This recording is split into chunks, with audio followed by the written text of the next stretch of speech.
नमस्कार, एक बार फिर से बहुत स्वागत है आपका। मैं हूं आपके साथ रंजना सिंह राठौड़। इंडिया न्यूज हरियाणा पर डॉक्टर्स डे स्पेशल पर ई अधिवेशन का सिलसिला लगातार जारी है। चर्चा को हम आगे बढ़ाएं, बात करेंगे डॉक्टर्स की, किस तरीके से उनकी दिनचर्या रहती है, खासतौर पर कोरोना काल में कितना चुनौतीपूर्ण उनका जीवन रहा। उसी पर विशेष तौर पर चर्चा करने के लिए खास मेहमान हमारे साथ जुड़ रहे हैं। डॉक्टर सुनील रैना डायरेक्टर हैं मेडिचेक ग्रुप ऑफ हॉस्पिटल्स के, हमारे साथ जुड़ गए। इसके अलावा डॉक्टर अनुराग कौशल हमारे साथ जुड़ रहे हैं, ये श्री बालाजी आरोग्य हॉस्पिटल कुरुक्षेत्र की तरफ से हैं। आप दोनों का ही बहुत स्वागत है इंडिया न्यूज हरियाणा की अधिवेशन में।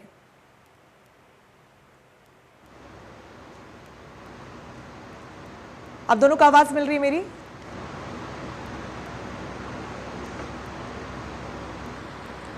डॉक्टर अनुराग कौशल, मैं आपसे शुरुआत करना चाहूंगी। सबसे पहले तो डॉक्टर्स डे पर आपको बहुत शुभकामनाएं और इंडिया न्यूज आपके जज्बे को सलाम करता है। शुरुआत में करना चाहूंगी इसी सवाल से कि कितना चुनौतीपूर्ण पिछला 1-1.5 साल आपके लिए रहा है, क्योंकि एक डॉक्टर के तौर पर जो जिम्मेदारियां होती हैं वो बहुत बड़ी होती हैं और कोरोना काल में उन जिम्मेदारियों को हमने और भी ज्यादा बढ़ा होते हुए देखा और सामने खड़ी थी चुनौतियां। कैसे पार किया गया हमें?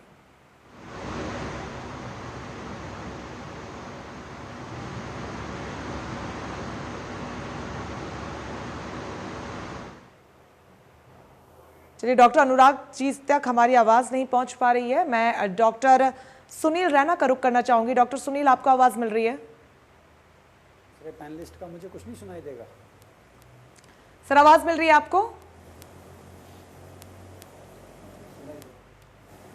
डॉक्टर सुनील, सबसे पहले बहुत बधाई आपको, डॉक्टर्स डे पर बहुत शुभकामनाएं। शुरुआत में इसी सवाल के साथ करना चाहूंगी कि किस तरीके से आपका एक्सपीरियंस रहा, कितनी चुनौतियों का कोरोना काल के दौरान सामना करना पड़ा, और एक डॉक्टर के तौर पर क्या कभी ऐसा लगा कि डॉक्टर होना वाकई में एक चुनौतीपूर्ण जॉब रोल?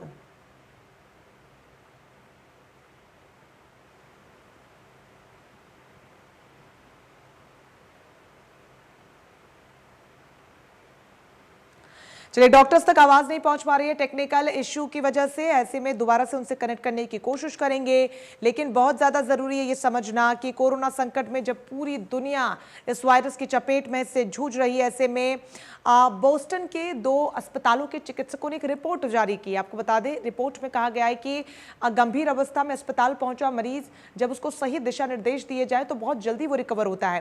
कहने का मतलब यह है कि न सिर्फ सही वक्त पर सही इलाज मुहैया करवाना एक बड़ी जिम्मेदारी हो जाती है, बल्कि कम्युनिकेशन स्थापित करना भी एक बहुत बड़ा चैलेंज होता है, क्योंकि अव्यवस्थाओं के दौर में व्यवस्था को बनाए रखना एक बहुत बड़ा टास्क होता है। उसको किस तरीके से अस्पतालों द्वारा मैनेज किया गया और उसमें पूरे मेडिकल स्टाफ के साथ डॉक्टर्स की महत्वता कितनी रही, उनका जॉब रोल, उनकी भूमिका क्या रही, उस पर विशेष तौर पर हम चर्चा करेंगे, क्योंकि बहुत ज्यादा जरूरी ये समझना कि किस तरीके से अस्पतालों में कामकाज होता है, कितनी चुनौतियां उनको आती हैं और कितना संघर्षपूर्ण ये पूरा कोरोना महामारी का काल रहा।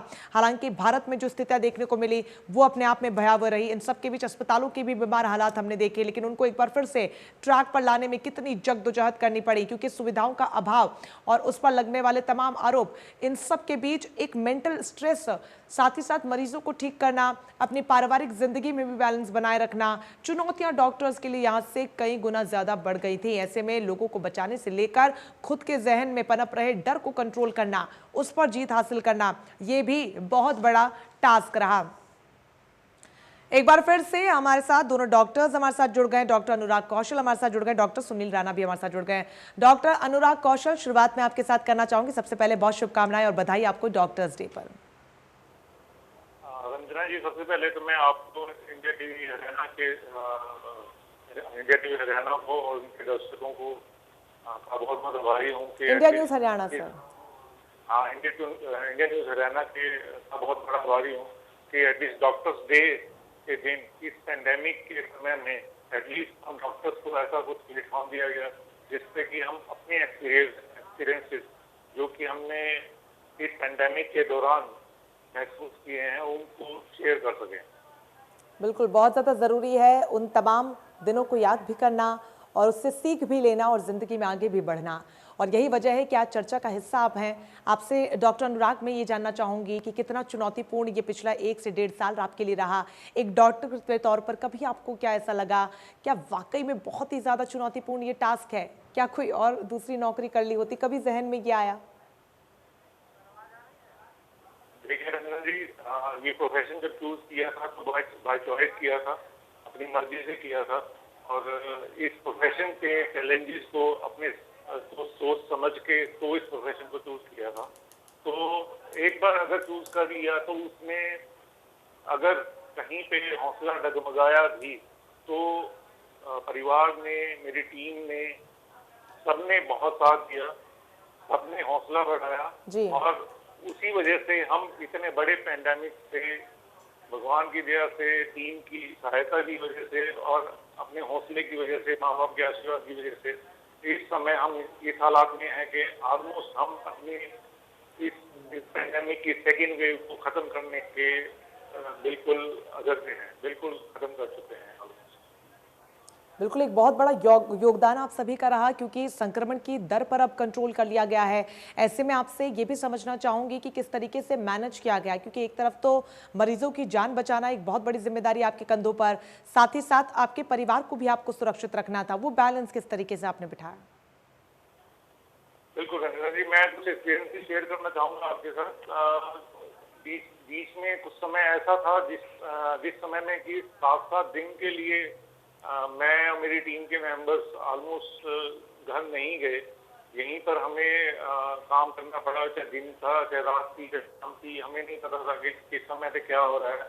हमने ऑलमोस्ट सेकेंड वेव में 926 सीवियर कैटेगरी के पेशेंट्स को ट्रीट किया है। हॉस्पिटल में ऑलमोस्ट 26 वेंटिलेटर्स एक समय पे काम कर रहे थे। 26 पेशेंट वेंटिलेटर पे थे और 26 पेशेंट वेंटिलेटर पे होने का मतलब आप समझ सकते हैं कि वो क्रिटिकल पेशेंट्स थे, बहुत ज्यादा क्रिटिकल पेशेंट्स थे। उन सब पेशेंट्स का रखरखाव करना, उन सब पेशेंट्स को प्रॉपरली ट्रीट करना, ताकि उनमें से अगर हम कुछ को भी पॉजिटिव रिस्पॉन्स दे पाए, ये हमारे लिए बहुत बड़ी अचीवमेंट थी। तो वो करने के लिए हमें बट ऑब्वियस है, अगर इस प्रोफेशन में आने के बाद कुछ नॉलेज की, कुछ ज्ञान मिला था, कुछ हौसला बढ़ा था, तो उसको इस्तेमाल करने का, उसको प्रॉपरली पेशेंट्स के बेनिफिट में यूज करने का ये एक बहुत बड़ा मौका था, जिसे कि मैं समझता हूँ कि बिना हौसले के, बिना आशीर्वाद के, बिना नॉलेज के पूरा नहीं किया जा सकता। बिल्कुल भी नहीं किया जा सकता है। साथ ही साथ सहयोग की बहुत ज़्यादा आवश्यकता होती है, तमाम रिसोर्सेज की भी बहुत ज़्यादा आवश्यकता होती है।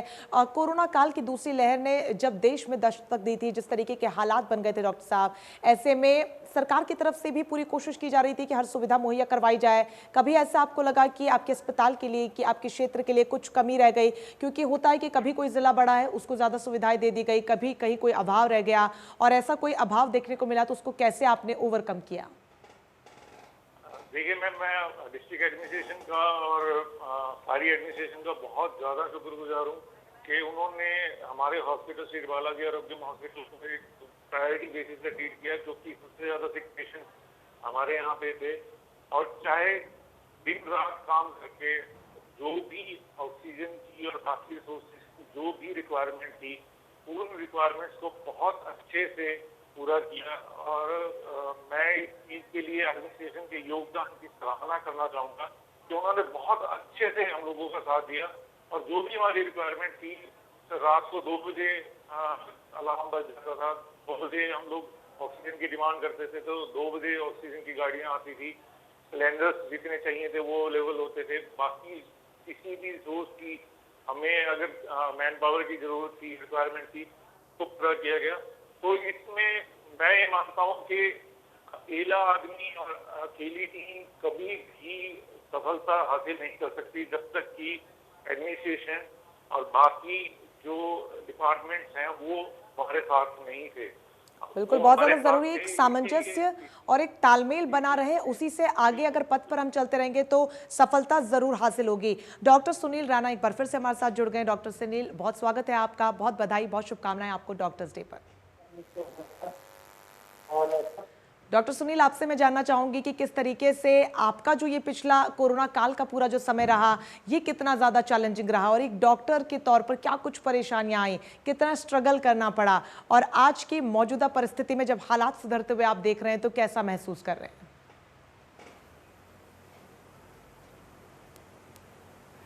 रंजना जी, पहले तो जितने कोरोना काल में डॉक्टर्स का निधन हुआ है उनके प्रति श्रद्धांजलि। और यदि मैं अपना एक्सपीरियंस शेयर करूं जी, तो 2 दिन के अंदर ही ये आभास हो गया था कि ये वेव साधारण वेव नहीं है, जैसे पहले वेव में पैंडेमिक हुआ था। तो ये आभास हो गया था। जितने मरीज सीरियस तौर से एडमिट हो रहे थे और जितने दिन भर फ़ोन आ रहे थे, उस हिसाब से तुरंत 2 दिन में पूरा हॉस्पिटल भर गया था और रादर हॉस्पिटल कैपेसिटी से भी ज़्यादा इंडोर एडमिशन्स हो गए थे। तो तुरंत हॉस्पिटल के मैनेजमेंट के तौर से, हेड की तौर से हमने 4 टीम्स बनाई जी। और पहली टीम जो कि केवल एंड केवल आपका वॉइस इज नॉट क्लियर। हमने पहली टीम जो थी वो पूरा ट्रीटमेंट के प्रति हमने लगा दिया, क्योंकि ऑक्सीजन और दवाइयों की काफ़ी शॉर्टेज थी। एक टीम बना दी जो केवल लोकल एडमिनिस्ट्रेशन, कम्युनिटी के साथ, सोशल वर्कर्स के साथ और जितने भी हमारे इन्फ्लुएंसेस थे उनके साथ टाइप करके, टीम वर्क करके और ऑक्सीजन को मुहैया कराना, दवाइयों को मुहैया कराना, ताकि हर पेशेंट को ऑक्सीजन मिल जाए। तीसरा जो सबसे इम्पोर्टेंट था, नोडल ऑफिसर्स को अपॉइंट करना। बिल्कुल, हमने 2 नोडल ऑफिसर रखे जो कि कोरोना पेशेंट्स को पूरे दिन में 3 बार उनके अटेंडेंट के साथ बात कराते थे, ताकि पेशेंट के अटेंडेंट का और पेशेंट का भी मनोबल ऊंचा रहे और साथ में अटेंडेंट को पता चलता रहे कि उसके पेशेंट के साथ क्या क्या ट्रीटमेंट हो रहा है। और जो सबसे चौथी इंपॉर्टेंट चीज़ थी, हमने काउंसलर और फिजियोथेरेपिस्ट के साथ पेशेंट का और साथ में अपने पैरामेडिकल स्टाफ और डॉक्टर्स का भी मनोबल ऊंचा रखने के लिए, क्योंकि रंजना जी बहुत कठिन होता है कि जब आप रोज़ इतने मरीजों को देखते हैं कि इतने मरीज बीमार हो रहे हैं, इतने सीरियस हो रहे हैं और ऑलमोस्ट हर पेशेंट को ऑक्सीजन की ज़रूरत थी, तो ऐसे में काउंसलर का बहुत बड़ा रोल रहा। तो चारों टीम आपस में पूरी कोऑर्डिनेशन के साथ और पूरा पैरामेडिकल स्टाफ का कोऑपरेशन के साथ सब ने बहुत ही अच्छा काम करके और हमारे हॉस्पिटल में इस टीम वर्क के काफ़ी कम मोर्टेलिटी रही। मैं सभी पैरामेडिकल वर्कर्स का, डॉक्टर्स का, पूरी टीम का धन्यवाद देना चाहता हूं, जिन्होंने इस कोरोना कॉल में बहुत ही अपनी जान की परवाह किए बगैर बहुत ही सराहनीय काम किया। वाकई इस कठिन घड़ी में जिस तरीके से परिस्थितियों का सामना करके आज मौजूदा हालात में हमें, उसमें बहुत बड़ा योगदान आप डॉक्टर्स का ही है। जी सुनील जी, मैं आपसे अगला सवाल लेना चाहूंगी कि आप जिस तरीके की स्थिति का आप जिक्र कर रहे हैं, हमने भी उन हालातों को देखा है, लोगों को तड़पते हुए सर देखा है। कोविड वर्कर्स का जी कहिए। बिल्कुल सभी कोविड वर्कर्स का, कोरोना वर्कर्स का, चाहे वो पैरामेडिकल स्टाफ हो, स्वीपर हो, हाउसकीपर हो, पुलिस वाले हो या जितने भी सोशल वर्कर्स हैं, कम्युनिटी वर्कर्स हैं, आप लोगों ने, सब ने मरीजों की, अस्पताल की सहायता करके लोकल एडमिनिस्ट्रेशन का मैं धन्यवाद देना चाहता हूं, IMA फरीदाबाद का धन्यवाद देना चाहता हूं कि जिन्होंने पूरी मेहनत से जितने भी रिसोर्सेज थे उनको यूटिलाइज करते सभी मरीजों का ध्यान दिया, इलाज किया और सब ने मिलकर सहयोग किया। बिल्कुल, बिना सहयोग के कोई भी जंग में फतह नहीं की जा सकती है और इसी सहयोग को आगे बनाए रखना है और यही वजह है कि आज चर्चा को हम कर रहे हैं कि किस तरीके की आगे की तैयारियां भी की गई हैं। डॉक्टर सुनील, इसी सिलसिले में अगला सवाल लेना चाहूंगी कि कोरोना की 3rd लहर को लेकर, तीसरी लहर को लेकर लगातार खबरें सामने आ रही है। हालांकि हम सभी चाहते हैं कि ऐसे लहर से हमें सामना ना करना पड़े, एक बार फिर से वो मंजर हमें ना देखना पड़े, लेकिन फिर भी ऐसा कुछ अगर होता है, क्योंकि मामलों की पुष्टि भी हो रही है, डेल्टा प्लस वेरिएंट को लेकर भी लगातार खतरे की दस्तक को लेकर डॉक्टर्स ही कह रहे हैं, इन सब के बीच तैयारी क्या कुछ की गई है, कितना तैयार है आपका अस्पताल?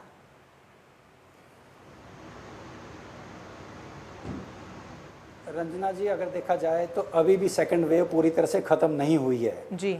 हम सबको जागरूक रहना चाहिए, सारे सिटीजन्स को अपना कोविड नॉर्म्स के प्रिकॉशन लेना चाहिए, प्रॉपर वैक्सीनेशन जल्दी तुरंत से तुरंत करवानी चाहिए और मास्क, सबसे इंपॉर्टेंट मास्क है जब तक कि वैक्सीनेशन नहीं होता है। रादर वैक्सीनेशन के बाद भी मास्क का प्रयोग करना बहुत ही इंपॉर्टेंट है जी। और धीरे धीरे हम देख रहे हैं कि जो 3rd वेव की आहट हुई है उससे बचने के लिए हमें जल्द से जल्द वैक्सीनेशन करना चाहिए जी। वैक्सीनेशन की कुछ रिलेक्टेंसीज आ रही हैं जिसको हम डॉक्टर्स को, सोशल वर्कर्स को, मीडिया को कुछ एडवर्टीजमेंट से, एजुकेशन से, कुछ नाटक करके कुछ एजुकेट करना चाहिए लोगों को कि वैक्सीनेशन, सबको वैक्सीनेशन करवाना चाहिए और जल्द से जल्द करवाना चाहिए। जहाँ तक 3rd वेव की बात रही कि हमने क्या किया, सबसे पहले तो जो 2nd वेव में डिफिकल्टी आई थी वो थी ऑक्सीजन प्लांट्स की। जी। हमने सबसे पहले अपने दोनों अस्पतालों में ऑक्सीजन प्लांट लगवा दिया और जितने भी बेड्स हैं उन सब को ऑक्सीजन के साथ कनेक्ट करवा दिया, क्योंकि सबसे मुश्किल की घड़ी जब सेकेंड वेव में थी वो सांसों की लड़ाई चल रही थी और उस सांसों की लड़ाई की वजह से हम काफ़ी मरीज पूरे देश भर में ऑक्सीजन की वजह से काफ़ी देश में डेथ्स हुई हैं। तो उसको देखते हुए सबसे पहले हमने ऑक्सीजन प्लांट लगवाया। बिल्कुल, सांसों के आपातकाल के बीच जो तस्वीरें सामने आई वो भयावह रही और यही वजह है कि लगातार हम भी लोगों से अपील कर रहे हैं कि अभी ये मत समझिए कि खतरा टल गया है, त्रासदी अभी भी बरकरार है। डॉक्टर अनुराग कौशल, आपसे जानना चाहूंगी, जैसा कि जिक्र डॉक्टर सुनील कर रहे थे कि कितनी कठिन परिस्थितियां थी, लेकिन मेडिकल स्टाफ और जिला प्रशासन, सरकार, पुलिस अधिकारी, सभी लोगों के सहयोग से इन परिस्थितियों से बाहर निकलकर आज हम मौजूदा हालात में हैं जहां पर स्थिति में सुधार देखने को मिल रहा है। लेकिन उस दौर का एक बार फिर से मैं जिक्र करना चाहूंगी और आपसे जानना चाहूंगी कितना मुश्किलात भरा वो दौर रहा। एक तरफ तो कोविड के मरीज आपके पास पहुंच रहे हैं, फिजिकली उनको स्वस्थ करना बड़ी जिम्मेदारी, लेकिन जो मेंटल स्ट्रेस मरीज ले रहे थे उसको आपको यहां पर मेंटेन करके रखना था, उसको भी खत्म करना था, वो भी एक बहुत बड़ा चैलेंज रहा होगा।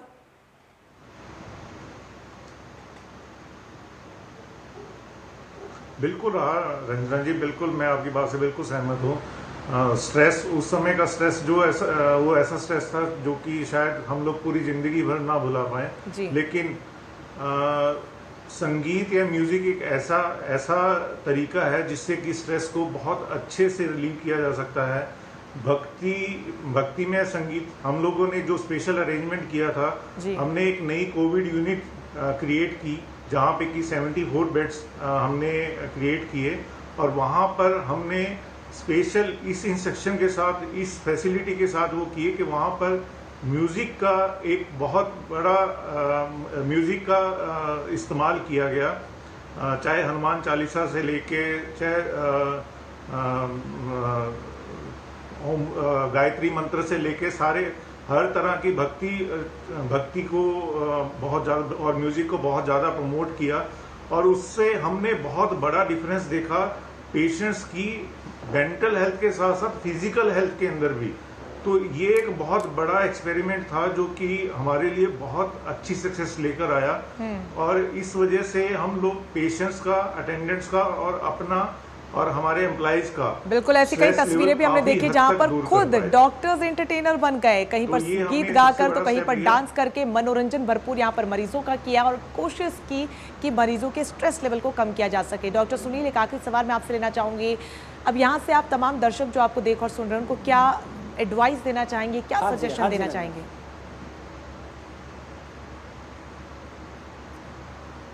सिंपल एडवाइस है, नंबर 1, वैक्सीनेशन जितनी जल्दी हो सके उतनी जल्दी करवाइए। दूसरा, कोविड नॉर्म्स को फॉलो कीजिए, जिसमें एक सिंपल वर्ड्स है, जैसे हम SMS भेजते हैं तो S stands for sanitation, M stands for mask लगाइए and S stands for social distancing. इन 3 का बिल्कुल सही तरीके से पालन कीजिए, वैक्सीनेशन करवाइए और अपने डॉक्टर्स की सलाह लीजिए और अच्छा हेल्दी फूड लीजिए। यही हमारी सलाह है देशवासियों से और इन चीज़ों को बहुत ही पुष्टि से फॉलो करना चाहिए। बहुत ज़्यादा ज़रूरी है कि सुरक्षा कवच अपने आसपास बनाएं, अच्छा खाएं, स्वस्थ रहें। बहुत शुक्रिया डॉक्टर अनुराग कौशल, डॉक्टर सुनील रैना हमारे साथ जुड़ने के लिए, विस्तार से अपने एक्सपीरियंसेस को शेयर करने के लिए और तमाम सवालों के जवाब देने के लिए। जैसा कि बहुत सही डॉक्टर सुनील ने यहाँ पर कहा कि पुरानी गलतियों से हमें सीखने की आवश्यकता है और जब तक हम अपनी गलतियों से नहीं सीखेंगे आने वाले भविष्य को हम सुनहरा नहीं कर पाएंगे। तो यहाँ से मैं समझती हूँ कि जो कुछ इस वक्त आप देख रहे हैं, तमाम डॉक्टर्स को सुन रहे हैं, उससे सीख जरूर लेंगे और हाँ, तमाम गाइडलाइंस का पालन जरूर करेंगे, क्योंकि इस वक्त सबसे ज्यादा अगर कुछ जरूरी है तो वो ये कि कोविड गाइडलाइंस का पालन किया जाए। मेरे साथ फिलहाल के लिए बस इतना ही, लेकिन इंडिया न्यूज़ हरियाणा पर ई अधिवेशन का सिलसिला लगातार जारी है। आप बने रहिए हमारे साथ। नमस्कार।